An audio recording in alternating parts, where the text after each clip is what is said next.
Hello, আসসালামু আলাইকুম। ২০২২ সালে যখন ChatGPT অর্থাৎ ওপেন এআই এর একটা প্রতিষ্ঠান ChatGPT আসে বাজারে, আমরা তখন ChatGPT ইউজ করে অভিভূত হয়েছিলাম এবং ChatGPT র যে কৃত্রিম বুদ্ধিমত্তা সিস্টেম সেটা আমাদের কাজে অনেক বেশি হেল্প করেছিল। এরপরে Google এর Gemini আসলো, এরপরে Quora নতুন একটা এআই সিস্টেম আসলো। পরে সমস্ত প্রতিষ্ঠানগুলোই তাদের এআই সিস্টেম গুলো ইভেন আমরা যেই ভিডিও এডিটিং এর অ্যাপস ইউজ করি এরাও এআই সিস্টেম আনলো।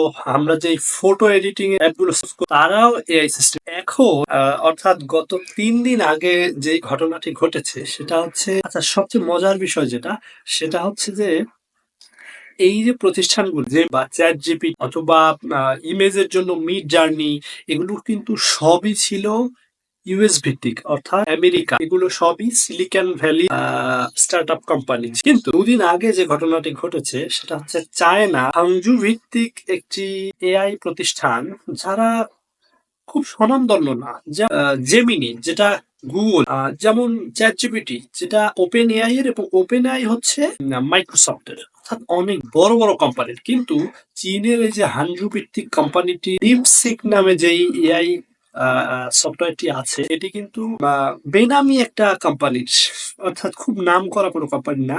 কিন্তু এই ডিপসিকের আর 1 ভার্সনটি লঞ্চ হয়েছে গত 2 দিন আগে। আর 1 ভার্সনটি লঞ্চ হওয়ার পরে ইউএস এর এআই অর্থাৎ আর্টিফিশিয়াল ইন্টেলিজেন্স খাতে প্রায় $1 ট্রিলিয়ন ধস নেমেছে, অর্থাৎ $1 ট্রিলিয়ন স্টক ডাউন করেছে, যেটা যেটা খুবই খুবই চ্যালেঞ্জিং। এবং বলা হচ্ছে যে চ্যাট জিপিটি যেভাবে মানুষের চাকরি খেয়ে ফেলেছে, এই ডিপসিক এবারে জিপিটিকেই খেয়ে দিবে। ডিপসিক দিয়ে তো কম খরচে এত বেশি আউটপুট পাওয়া যাচ্ছে, যেটা চ্যাট জিপিটি দিয়ে পাওয়া যাচ্ছিল না বা যাচ্ছে না।